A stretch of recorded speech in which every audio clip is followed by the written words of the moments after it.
Your next step is to know what are the best dropshipping suppliers that you can actually work with, because here I only showed you two methods. One is using the product research feature that we have in AutoDS. That's going to help you a lot. And the other was using Amazon US, which is what I showed you, but there are so many other suppliers. Who's counting? But we've got about 25 suppliers today that you can use here in AutoDS by simply heading to autods.com/suppliers. Here you can see all of the suppliers that you can work with in all of their different regions around the world. With all of these suppliers, you have price monitoring, stock monitoring, easy product importing. So with all of them, you have an access to a reach of tens and millions of products, while automating your business using all of them, all of these suppliers, and all of their products.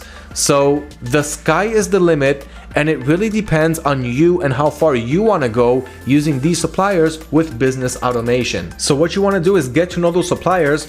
Always work with about 2 to 3 dropshipping suppliers at the same time to not put all of your eggs in one basket. So if one supplier, for example, is giving you some problems at some time, like Chinese suppliers that simply go on Chinese holidays all of a sudden, or a US supplier that simply all of a sudden ran out of stock or cannot help you with a certain order, a certain situation, you can always use other suppliers with similar or the same items to help you with that. So always work with 3 dropshipping suppliers. That's my favorite number. And if one supplier ever lets you down, simply switch it and replace it with a different supplier. So to simplify the product research process, here's what you need to do. 1, select a product or niche that you want to start to research. If you do not know, start very broad and work your way down from there. The second is to choose a reliable supplier to work with. Then you want to narrow down your product research phase by really finding out and cherry picking the best items out of the bunch with the highest potential. Then you want to simply take that product and import it to your store.